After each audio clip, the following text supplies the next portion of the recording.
बिस्मिल्लाहिर्रहमानिर्रहीम। हमारा आज का जो लेक्चर है वो चैप्टर नंबर 5 हम स्टार्ट करेंगे। My name is Mohammad Imran, lecturer government Islamia college Lahore. जैसा कि हम चैप्टर 4 कंप्लीट कर चुके और मैंने आपको कहा था कि अगर कोई क्वेश्चन आपके पास हो, कोई बात आप पूछना चाहते हो तो यू आर वेलकम। आज हम चैप्टर नंबर 5 स्टार्ट करेंगे और ये चैप्टर नंबर जो 5 है इसका नाम है वैरायटी ऑफ लाइफ। ज़िंदगी जो है उसकी इतनी ज़्यादा इकसाम क्यों हैं, या कौन कौन सी टाइप की जो लाइफ है वो हमारे पास मौजूद है। तो आज तक जो हमने डिस्कवरी की उसमें तकरीबन 1.5 million species of animal and 500,000 species of plants have been discovered. हम तकरीबन 15 lakh 1 lakh is equal to जो है 1 million is equal to 10 lakh and 500,000 is equal to 5 lakh. तो 15 लाख एनिमल्स और तकरीबन 5 लाख जो स्पीशीज़ हैं वो प्लांट्स की हमने डिस्कवर की है।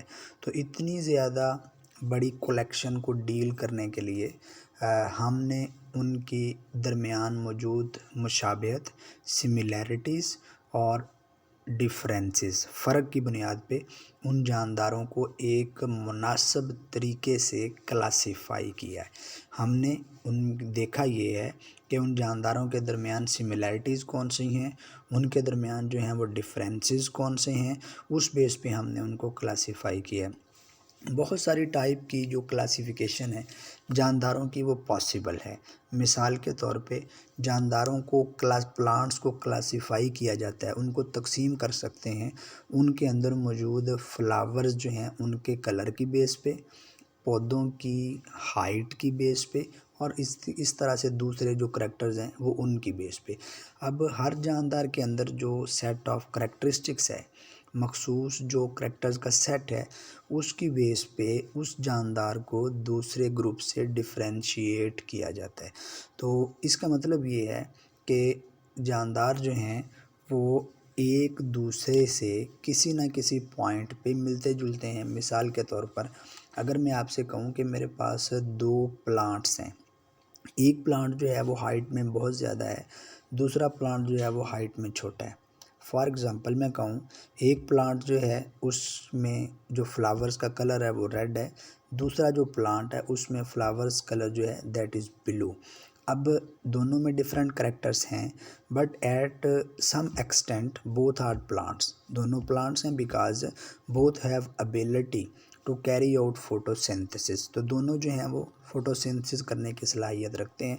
तो जब हम ये कहते हैं कि जानदार जो हैं वो किसी न किसी पॉइंट पे एक दूसरे से मिलते जुलते हैं, तो इस बात को स्टडी करने के लिए हमें जानदारों के पुराने जो आबाओ अजदाद होते हैं उनकी एवोल्यूशनरी हिस्ट्री, उनकी एवोल्यूशन की जो तारीख़ है कि ये कहाँ से आए हैं, उसको स्टडी करना पड़ता है। और ये बात याद रहे कि बहुत सारे जानदार जो हैं वो मिलते जुलते हैं दूसरे जानदारों से। जैसा कि मिसाल के तौर पर वो कहता है sparrows are more closely related to pigeons than other insect. अगर हम चिड़िया को देखें तो वो कबूतर से ज़्यादा मिलती है कीड़े मकोड़ों की निस्बत। तो क्लासिफिकेशन जो है जानदारों की वो बेस करती है उनके दरमियान रिलेशनशिप, उनके दरमियान ताल्लुकात की बेस पे। और वो ताल्लुकात कैसे बनते हैं, उनके स्ट्रक्चर्स जो हैं उनमें सिमिलैरिटी की बेस पे। जानदारों ने साइंटिस्ट ने ऑर्गेनिज़म्स को क्लासिफाई किया है उनके दरमियान मौजूद सिमिलैरिटीज़ की बेस पे। अब कौन सी सिमिलैरिटीज़ है, बेस्ड ऑन होमोलॉगी या comparative biochemistry, cytology and genetics. यहाँ ये बात बड़ी सिंपल है, बड़ी जो है वो टेक्निकल है कि हम जानदारों को क्लासिफाई करते हैं 4 पॉइंट्स की बेस पे करते हैं। नंबर 1 होमोलॉजीज़। होमोलॉजीज़ क्या होता है, ये एक ऐसा ऐसी ब्रांच है, एक ऐसा फील्ड है या एक ऐसी टेक्निकल टर्म है जिसके अंदर जानदार जो हैं उनकी बॉडी का स्ट्रक्चर तो एक जैसा होता है लेकिन उनका फंक्शन डिफरेंट होता है। मिसाल के तौर पर मैं कहूँ कि मेरा हाथ, चमगादड़ का पर,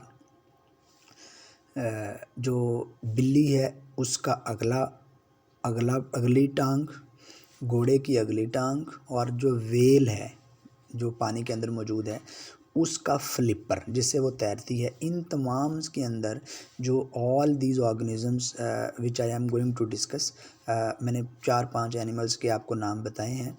उनमें एक व्हेल है, उसमें एक ह्यूमन है, उसमें एक हॉर्स है, उसमें एक कैट है, उसमें एक बैट है। ये तमाम जानदार जो हैं साइंटिस्ट ये कहते हैं, बल्कि हम इसको ऑब्ज़र्व करते हैं कि इन तमाम की जो फ्रंट फुट है या अगला बाजू है व्हेल का फ्लिपर, कैट का अगला बाजू, इसी तरह से जो हॉर्स है उसकी अगली टांग, और जो बैट है उसका पर। इन तमाम में बोन्स की जो अरेंजमेंट है, जो नंबर ऑफ़ बोन है वो सेम है। लेकिन यहाँ देखिए कि इंसान का जो अगला हाथ है, वो पकड़ने के काम करता है। घोड़े और बिल्ली का जो अगली टांग है वो चलने के काम करती है। जो व्हेल है उसका जो फ्लिपर है वो तैरने के काम करता है। बैट जो है उसका जो पर है वो उड़ने का काम करता है। लेकिन इन तमाम डिफरेंसेस के बावजूद इनका स्ट्रक्चर सेम है। तो इसलिए इस स्टडी को होमोलॉजी कहते हैं। कंपैरेटिव बायोकेमिस्ट्री में हम जानदारों की बॉडी के अंदर मौजूद जो केमिकल्स हैं, केमिकल कंपाउंड्स हैं, उनको एनालिसिस करते हैं। Cytology study of cells, cell को देखते हैं, सेल के स्ट्रक्चर को देखते हैं, सेल के फंक्शन को देखते हैं। एंड जेनेटिक्स, और जानदारों की विरासत, उनमें मौजूद जीन्स, उनमें मौजूद क्रोमोसोम, इस चीज़ को हम ऑब्ज़र्व करते हैं। तो ये चारों चीज़ों को जब हम ऑब्ज़र्व करते हैं तो हमें ये बात का अंदाज़ा होता है कि ये जानदार जो हैं किसी न किसी स्टेज पे इनकी आपस में कोई सिमिलैरिटी मौजूद है। अब वो जानदार जो आपस में बिल्कुल सिमिलर होंगे, उनमें कोई डिफरेंस नहीं होगा, उनके स्ट्रक्चर एक जैसे होंगे, उनके फंक्शन एक जैसे होंगे, उनके साइटोलॉजी सेल एक जैसे होंगे, उनकी जेनेटिक्स एक जैसी होगी, उनकी बायोकेमिस्ट्री एक जैसी होगी, तो उन जानदारों को हम एक ग्रुप कंसीडर करेंगे, और वो ग्रुप जो बिल्कुल सिमिलर होगा that is called as a species. तो इसलिए species is a group of, बड़े ध्यान से बात सुननी है, a species is a group of natural population which can interbreed freely among themselves and produce fertile offspring but are reproductively isolated from such groups in nature। यहाँ 4 बातें 3 बड़ी important उसने जिक्र की हैं। पहली बात यह है कि वो कहता है जानदारों का एक ऐसा ग्रुप जो कुदरती तौर पर नेचुरल माहौल में आपके पकड़ने के बाद नहीं, माहौल के अंदर फ्री, जब वो ज़ात चल रहे हैं, तैर रहे हैं, उड़ रहे हैं, तो फ्रीली इंटरब्रीड कर सकें, मेल फीमेल से सेक्स कर पाए, नंबर 1। नंबर 2, उनके जो बच्चे हों वो भी आगे नस्ल पैदा करने के काबिल हों। नंबर 3, और वो रिप्रोडक्टिवली दूसरों से मुख्तलिफ हों। मतलब ये रिप्रोडक्टिवली का मतलब यह है कि उनका जो अंदाज़ है रिप्रोडक्शन करने का वो दूसरों से मुख्तलिफ हो। तो जिस ग्रुप के अंदर ये 3 करैक्टर्स मौजूद हों कि वो नेचर के अंदर ब्रीड भी कर पाएँ उनके मेल फीमेल आज़ादाना, नंबर 2 वो बच्चे जो पैदा करें वो भी फर्टाइल पैदा करें, और नंबर 3 वो दूसरों से उनका रिप्रोडक्टिव मेथड भी डिफरेंट हो, जानदारों के ऐसे ग्रुप को हम स्पीशी कहते हैं। अब मैं आपको एक मिसाल देता हूँ, बात आपको समझ आ जाएगी। मिसाल के तौर पर आपने म्यूल, खच्चर का नाम सुना होगा। खच्चर जो है वो मेल हॉर्स, घोड़ा, और फीमेल डोंकी, इन दोनों के क्रॉस से बनता है। अब इनके क्रॉस से खच्चर बन गया। अब अगर हम कहते हैं कि रिप्रोड्यूस कर सकते हैं नेचर के अंदर, तो हमने बात इनको दोनों को स्पीशी कंसीडर कर लिया, घोड़े को भी और गधे को भी, क्योंकि इनका जो बच्चा है वो प्रोड्यूस हो गया, इनसे दोनों से फ्रीली इंटरब्रीड कर लिया। लेकिन भाई दूसरी जो कंडीशन है वो फुलफ़िल नहीं कर रहे, इसलिए कि जो खच्चर होगा वो रिप्रोड्यूस नहीं कर पाएगा, वो आगे बच्चे पैदा नहीं करेगा। तो इसका मतलब है घोड़ा और जो गधा है इन दोनों का ताल्लुक डिफरेंट स्पीशी के साथ है। तो हम बात ये कर रहे थे कि जानदारों का वो ग्रुप जो रिप्रोडक्टिवली आइसोलेटेड हो, वो नेचर के अंदर फ्रीली इंटरब्रीड कर पाए और उनके बच्चे जो हैं वो फर्टाइल हों। जैसे हमारे जो पेरेंट्स हैं जब शादी के वो उसमें आते हैं तो उसके बाद उनके जो बच्चे होते हैं वो इस तरह से होते हैं कि वो नेचर में फ्रीली इंटरब्रीड कर पाते हैं एक रिस्ट्रिक्शन के साथ। नंबर 2, उनके जो बच्चे होते हैं आम तौर पे वो फर्टाइल होते हैं और उनका वे ऑफ रिप्रोडक्शन मतलब इंसानों का दूसरे जानदारों से मुख्तलिफ है। तो इंसान जो हैं वो एक स्पीशी से ताल्लुक़ रखते हैं। अब ये बात याद रखनी है कि जानदार जो हैं उनमें बिहेवियर की बेस पे वो डिफरेंट होगा। जो वो जानदार जो सेक्सुअली रिप्रोड्यूस करेंगे उनको हम एक स्पीशी कंसीडर करेंगे। तो जितने भी साइंटिस्ट हैं वो इस बात पे मुत्फिक हैं कि सबसे पहले उन्होंने जानदारों को 2 ग्रुप्स में डिवाइड किया, एक किंगडम प्लांटी और दूसरा किंगडम एनिमल।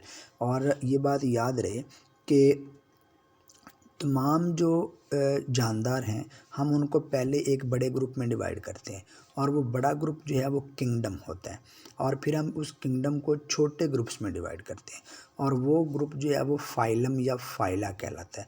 फिर हम उस फाइलम को क्लासीफाई करते हैं अगले ग्रुप्स के अंदर, वो क्लास होती है। फिर क्लास को हम डिवाइड करते हैं अगले ग्रुप्स में, वो ऑर्डर होता है। ऑर्डर को फिर हम डिवाइड करते हैं अगले ग्रुप्स में, वो जीनस होता है, जेनरा। और जेनरा को डिवाइड करते हैं स्पीशी के अंदर। तो स्पीशी की मैंने आपको डेफिनेशन बताई। अब मुख्तलिफ स्पीशीज़ मिलेंगी तो जेनरा बनेगा, मुख्तलिफ जेनरा मिलेंगे तो ऑर्डर बनेगा, मुख्तलिफ ऑर्डर्स बनेंगे मिलेंगे तो क्लास बनेगी, मुख्तलिफ क्लास मिलेंगे तो जो है वो फाइलम बनेगा, मुख्तलिफ फाइलम्स मिलेंगे तो किंगडम्स बनेगा। तो जब हम ऊपर से नीचे अगर मैं यूँ डिफ़ाइन करूँ कि जेनरा इज़ कंपोज्ड ऑफ 1 और मोर स्पीशी, तुम एक से ज़्यादा स्पीशी जब मिलेंगी तो जीनस को बनाएंगी, तो जीनस को जब डिवाइड करेंगे तो स्पीशी बनेगी। तो दोनों साइड से क्लासिफिकेशन जो है वो हम इसकी डिस्कस कर सकते हैं। तो आगे हम चलते हैं कि एक जानदार हमारे पास मौजूद है, उसका नाम है जी मेज़ कॉर्न। बायोलॉजिकल क्लासिफिकेशन ऑफ जी मेज़ कॉर्न मकई कपास। तो किंगडम इसका प्लांटी है। आगे जाके जब इस प्लांटी किंगडम को डिवाइड करेंगे तो इसका डिवीजन जिसमें चला जाएगा वो एंथोफाइटा है। अब इस एंथोफाइटा के जानदारों को जब डिवाइड करेंगे करैक्टर की बेस पे तो वो क्लासेस में चले जाएंगे। इसकी क्लास जो होगी वो एंजियोस्पर्मी होगी। फिर जब हम इस क्लास को ऑर्डर्स में डिवाइड कर देंगे तो ये ऑर्डर पोएल्स में चली जाएगी। फिर जब ऑर्डर्स को पोएल्स के जानदारों को क्लासीफाई करेंगे तो उसमें से एक फैमिली पोएसी होगी जिसका ये होगा। फिर जब फैमिली पोएसी को हम जीनस में कन्वर्ट करेंगे तो ये जी में चला जाएगा, तो इसका जी होगा। फिर जी के जानदारों को जब हम क्लासीफाई करेंगे तो कॉर्न जो है वो स्पीशी में जाएगी, वो मेज़ होगा। मतलब ये कि जब मेज़ की जो स्पीशी है जब और स्पीशी को मिलाएंगे किसी दूसरी, तीसरी, चौथी, पाँचवीं को तो जीनस बन जाएगा। फिर अब जीनस दूसरा, तीसरा, चौथा, पाँचवां जिसमें से एक जीनस जी है जिसका मेंबर जो है वो कॉर्न है, उनको मिलाएंगे तो फैमिली बन जाएगी पोएसी। तो एक फैमिली पोएसी, एक दूसरी, एक तीसरी, एक चौथी, एक पाँचवीं, जब उनको कंबाइन करेंगे तो ऑर्डर बन जाएगा। तो फिर ऑर्डर जो होंगे उनको जब क्लासीफाई करेंगे तो फिर क्लास बनेगी। क्लास को क्लासीफाई करेंगे तो डिवीजन बनेगी या फाइलम बनेगा। उसको हम कंबाइन करेंगे तो किंगडम बनेगा। तो जानदारों को क्लासीफाई करने का जो निज़ाम है वो यूँ है कि हम जानदारों को ग्रुप्स में और सब ग्रुप्स में डिवाइड करते हैं। तो ग्रुप्स की तरतीब याद रखिएगा, पहले किंगडम आएगा। हम कहते हैं कि तमाम जो प्लांट्स हैं वो किंगडम प्लांटी में आते हैं। फिर हम कहते हैं प्लांट तो डिफरेंट टाइप के हैं, फिर हम उन प्लांट्स को मुख्तलिफ ग्रुप्स में डिवाइड कर देंगे, हर ग्रुप को क्लास कहेंगे। फिर हम कहेंगे जो हमने एक क्लास 10 क्लासें बनाई हैं तो 10 क्लासों में जानदार मुख्तलिफ़ किस्म के हैं, तो हर क्लास को पकड़ेंगे, डिवाइड कर देंगे तो वो ऑर्डर होगा। तो फिर हम कहेंगे ऑर्डर में अभी भी जानदार मुख्तलिफ़ किस्म के हैं, कोई ना कहीं वेरिएशन है, तो फिर हम उसको पकड़ेंगे, फैमिली बना देंगे। फिर हम देखेंगे फैमिली के जानदार भी मुख्तलिफ़ हैं, उसमें भी थोड़ी बहुत वेरिएशन है, तो उसको फिर आगे जीनस में डिवाइड कर देंगे। और फिर हम देखेंगे जीनस के अंदर भी मुख्तलिफ़ किस्म के जानदार अभी मौजूद हैं, तो फिर हम उसको उठाएँगे, अलग-अलग स्पीशी में डिवाइड कर देंगे और हर स्पीशी के अंदर फिर जो जानदार होगा वो सिमिलर होगा, कोई उसमें डिफरेंस जो है वो मौजूद नहीं होगा। इसके बाद हम बात करते हैं नोमेनक्लेचर की। तो सबसे पहले मैंने आपसे जिक्र किया कि जानदार जो हैं उनके लिए दो बड़ी प्रॉब्लम्स हैं। ये बात मैं कंबाइन ज़रा करूँगा, आपने ज़रा मेरी बात ध्यान से सुननी है कि दो प्रॉब्लम्स हम फेस करते थे जब तक हमने ये सिस्टम नाम देने वाला nomenclature nomen mean name and clature mean system, जानदारों को नाम देने का निज़ाम, इसे कहते हैं नोमेनक्लेचर।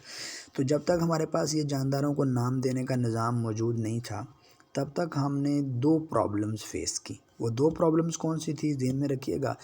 पहली प्रॉब्लम ये थी कि जानदार तो एक ही होता था लेकिन मुख्तलिफ़ इलाक़ों में उसका नाम मुख्तलिफ़ होता था, तो हमें पता नहीं चलता था कि हम किस जानदार की बात कर रहे हैं, नंबर 1। नंबर 2, मुख्तलिफ़ जानदार होते थे लेकिन डिफरेंट इलाक़ों में उनका एक ही नाम होता था, तो हमें फिर पता नहीं चलता था किसकी बात हो रही है। अब मैं ज़रा इस एग्ज़ाम्पल के साथ इसकी बात करता हूँ। मिसाल के तौर पे हम मिसाल लेते हैं प्याज की, ओनियन। पाकिस्तान के मुख्तलिफ़ इलाक़ों के अंदर ये एक ही प्लांट है। पाकिस्तान के मुख्तलिफ़ इलाक़ों के इसके नाम देखते हैं। एक इलाके में इसको हम गंडा कहते हैं, एक इलाके में हम इसको बसल कहते हैं, एक इलाके में हम इसको वसल कहते हैं। 3 नाम पाकिस्तान के अंदर ही राइज हैं। अगर हम पाकिस्तान से बाहर निकल जाएंगे तो डेफ़िनेटली हमें इसके अलावा भी नाम मिलेंगे। तो आप पंजाब में खड़े हैं तो उसी को कोई और नाम ले रहे हैं, आप सिंध में चले जाएं उसका कोई और नाम ले रहे हैं, आप बलूचिस्तान में चले जाएं, केपीके में चले जाएंगे तो आपको कोई और नाम मिलेगा। तो इस तरह से ये एक बहुत बड़ी प्रॉब्लम थी कि एक ही जानदार मुख्तलिफ़ इलाक़ों में उसका मुख्तलिफ़ नाम था, तो ये प्रॉब्लम थी जिसको हमने रेक्टिफ़ाई करना है। नंबर 2, मुख्तलिफ़ जो कंट्रीज़ हैं इसके जो नाम है वो देखें। वो कहता है कि इस जैसा कि मिसाल के तौर पर डिफरेंट कंट्रीज़ जो हैं उसमें अदर सेट ऑफ नेम है, जैसा कि अमलतास, एग्रेव्ड, गरमाला, golden shower, purging cassia are common names of same plant. एक ही पौधा है, हमारे पास उसे अमलतास कहते हैं। हमारे कॉलेज में जब आप एंटर होते हैं तो आपके राइट हैंड साइड पे एक बड़ा सारा प्लांट लगा है जिसमें छोटे छोटे येलो कलर के फ्लावर लगते हैं, उसको हम कहते हैं अमलतास, उसका ये कॉमन नेम है। तो ये एक प्लांट है, उसके मुख्तलिफ़ इलाक़ों में मैंने आपको नाम बताए हैं, मुख्तलिफ़ हैं। अब हमारे लिए ये प्रॉब्लम है, जब आप एक जगह पर जाते हैं तो हमें तो पता ही नहीं इस इलाके में इसका क्या नाम है, तो वो कहता है जी ये गरमाला है। हम तो परेशान हो गए। फिर हम इस्लामिया कॉलेज में आ जाते हैं तो वो कहता है जी इसका, मैं कहता हूँ इसका नाम अमलतास है। Then you are again confuse. आप किसी दूसरी जगह पे चले जाते हैं, सिंध में जाते हैं, वो कहता है जी इसका नाम तो अग्रेव्ड है, तो आप फिर प्रॉब्लम हो गए। तो ये दोनों बातें जो थी वो हमारे लिए परेशानी का बायस थी। तो मिसाल के तौर पर आगे एक और भी चलते हैं हम, मैं आपको ये बताता चलूँ कि ब्लू बेल जो है वो एक प्लांट है। अब उसके प्लांट को हम ब्लू बेल इसलिए कहते हैं कि उसके जो फूलों की शेप होती है वो घंटी नुमा होती है, बेल कलर में ब्लू होते हैं। इसी तरह से एक ब्लैक बर्ड है। अब ये अब किस जानदार का ब्लैक बर्ड नाम है, तो ये कॉमन नेम मुख्तलिफ़ जगह पे मुख्तलिफ़ प्रॉब्लम्स का बायस बनते हैं। तो ये नाम जो किसी लोकल ज़ुबान के अंदर बोले जाते हैं हम इनको कॉमन नेम्स कहते हैं। अब एक और बात बताता चलूँ आपको, वो कहता है कि मुख्तलिफ़ एनिमल्स हैं उनके नाम एक जैसे हैं, जैसा कि सिल्वर फिश ये एक कीड़ा मकोड़ा है, crayfish, jellyfish, star fish do not fish in biologist definition of a fish. एक मछली जो है हम उसे फ़िश कहते हैं, लेकिन वो कहता है आप सिल्वर फिश है, उसको भी वो एक इंसेक्ट है, उसको भी आप फ़िश कह रहे हैं। एक क्रेफिश ये एक आर्थ्रोपोड है उसको भी आप फिश कही जा रहे हैं। एक जेली फिश ये नाइडेरियंस है उसको भी आप फिश कही जा रहे हैं। स्टार फिश ये इकाइनोडर्म है इसको भी फिश कही जा रहे हैं। जो आपको जो फिश है उसको भी फिश कही जा रहे हैं। तो हम कौन सी फ़िश की बात कर रहे हैं? असल में इन तमाम जानदारों में जो फ़िश है वही फ़िश है, बाकी तमाम कॉमन नेम्स हैं। तो ये कॉमन नेम जो थे ये हमारे लिए प्रॉब्लम का बायस थे। तो हमने इन कॉमन नेम्स के साथ ज़्यादा देर तक नहीं चल सकते थे। तो 18वीं सदी के अंदर कैरोलस लिनियस इसने 1707 से लेकर 1778 तक, ये स्वीडन का रहने वाला एक बॉटनिस्ट था। इसने एक सिस्टम डिवाइस किया जिस सिस्टम को हम नोमनक्लेचर या बाइनोमियल नोमनक्लेचर कहते हैं। अब बाइनोमियल नोमनक्लेचर में ये बात ज़हन में रखिएगा कि उसमें जो कॉमन नेम्स हैं वो डिस्कार्ड कर दिए गए, ख़त्म कर दिए गए, लेकिन एक हमने प्रॉपर सिस्टम बनाया जिस सिस्टम में हर जानदार को हमने एक नाम दिया, उस नाम को हम साइंटिफिक नेम कहते हैं। और ये कैरोलस लिनियस ने सबसे पहले 1753 में कुछ जो प्लांट्स थे उनके नाम पब्लिश किए, लेकिन 1758 के अंदर एनिमल्स के नाम जो हैं वो पब्लिश हुए। तो जो एनिमल्स के नाम पब्लिश हुए, जो प्लांट के नाम पब्लिश हुए, ये साइंटिफिक नेम थे, कॉमन नेम नहीं थे। लिनियस के सिस्टम जो उसने डिवाइस किया, मैंने कहा कि उसकी बेस पे जानदारों का जो नाम होगा, हम नाम देने का जो सिस्टम होगा उसे कहेंगे बाइनोमियल नोमनक्लेचर। अब बाइनोमियल नोमनक्लेचर का मतलब क्या है? Bi mean two and nomial mean name, nomenclature mean नाम देने का सिस्टम। जानदारों को दो नाम देने का निज़ाम जो है वो बाइनोमियल नोमनक्लेचर कहलाता है। किसने डिवाइस किया था? कैरोलस लिनियस ने 1707 से लेकर 1778 तक जो मौजूद था। अब जो दो नाम हमने किसी भी जानदार को देने हैं, ये बात ध्यान में रखनी है अब आपने। पहला जो नेम है वो जीनस नेम होगा, जो दूसरा नेम होगा वो स्पेसिफिक या स्पीशी का नेम होगा। जानदार मैंने कहा कि हम पहले जीनस में डिवाइड करते हैं, फिर उस जीनस को स्पीशीज़ में डिवाइड करते हैं। जब आपने जानदारों को नाम लेना है, मिसाल के तौर पर आप मेरा नाम लेना चाहते हैं, आप मुझे इमरान कहेंगे और पहले उसके बाद जो है वो मेरे साथ कोई नाम लेंगे। तो ये दो नाम मोहम्मद इमरान मिसाल के तौर पर, जो मोहम्मद होगा वो जीनस उसके मुताबिक कह सकते हैं, और जो इमरान होगा वो स्पेसिफिक है, क्योंकि मोहम्मद तो बहुत सारे लोगों के नाम हो सकते हैं। तो जिसके नाम के साथ मोहम्मद लगेगा वो एक जीनस में होगा, और आगे जिसका नाम इमरान होगा वो जीनस के अंदर, उस स्पीशी के अंदर होगा। तो इमरान के बारे में अगर जानना है तो आप कहेंगे तो इमरान तो बहुत सारे हैं। अब वो इमरान के बारे में जानना चाहें जिसके नाम के साथ मोहम्मद लगा है, तो ये जीनस एक नेम होता है, एक स्पीशी। ये कॉमन नेम मैं एग्जाम्पलीफाई कर रहा हूँ समझाने के लिए सिर्फ। तो जैसा कि मिसाल के तौर पर हम कहते हैं कि दो लफ्ज़ों पे नाम मुश्तमिल, एक जीनस का नेम, दूसरा साइंटिफिक नेम, किसी भी जानदार को दिया जाए तो उसको साइंटिफिक नेम कहते हैं। जैसा कि हम कहते हैं कि जो ओनियन है, प्याज है, इसका नाम जो है वो एलियम सिप है। अमलतास जो है इसका नाम केसिया फेस्टुला है। ह्यूमन जो है उसको हम होमो सेपियंस कहते हैं, जबकि पोटैटो जो है वो सोलानम ट्यूबरोसम है, ब्रिंजल जो है वो सोलानम मेलेंजेना है। ये तमाम जानदार जो हैं इनके साइंटिफिक नेम दो नामों पे मुश्तमिल होते हैं। पहला जो है वो उनका जेनेरिक नेम, दूसरा उनका साइंटिफिक नेम। अब ये जानदारों में जो डिफरेंस है, पहले तो हम मॉर्फोलॉजी की बेस पे करते रहे, but know the difference can be made except from morphology. For example, we can use cytology, physiology, genetics, molecular biology for the classification of these individual. हम जानदारों की मॉर्फोलॉजी तो देखेंगे ही देखेंगे, उनमें सिमिलैरिटीज़ तो देखेंगे ही देखेंगे, उसके बाद उनकी सेल का स्ट्रक्चर देखेंगे, उनके काम करने का निज़ाम फिजियोलॉजी देखेंगे, उनकी विरासत जेनेटिक्स में स्टडी करेंगे, उनकी मॉलिक्यूलर बायोलॉजी, उसमें प्रोटीन, डीएनए, आरएनए के स्ट्रक्चर को देख के किसी भी जानदार को नाम देंगे। तो ये मैंने नाम लिखा है मिसाल के तौर पर होमो सेपियंस। ये इंसान का साइंटिफिक नेम है। इसमें जो होमो है ये जेनेरिक नेम है या जीनस जिसे आप कहते हैं, और सेपियन जो है ये उस इंसान का स्पेसिफिक नेम है या स्पीशीज जिसे आप कहते हैं। तो याद रखिएगा कि जो होमो सेपियन है ये साइंटिफिक नेम है बाइनोमियल नोमेनक्लेचर के मुताबिक। तो इसमें जो होमो और सेपियंस हैं ये दोनों आपने अगर लिख रहे हैं तो इटैलिक फॉर्म में टेढ़े लिखने हैं। एक जो होमो होगा ये अगर रिपीट हो रहा होगा नाम कभी भी दोबारा होमो सेपियन, तो होमो जो होगा ये एब्रीविएट हो जाएगा, एच लिखा जाएगा, और जो स्पेसिफिक नेम होगा वो पूरा लिखेंगे। जो होमो सेपियंस जब आप लिख रहे होंगे तो उस दौरान अगर आप टाइप कर रहे हैं तो इसे बोल्ड कर दीजिए, इटैलिक कर दीजिए, और जो होमो होगा वो मैंने कहा एब्रीवेट हो सकता है, सेपियन जो है वो एब्रीवेट नहीं हो सकता। होमो जो होगा इसका एच पहला जो अल्फ़ाबेट होगा वो हमेशा कैपिटल होगा, जबकि जो स्पीशी नेम जैसे सेपियंस है ये हमेशा स्मॉल केस लेटर्स में आएगा।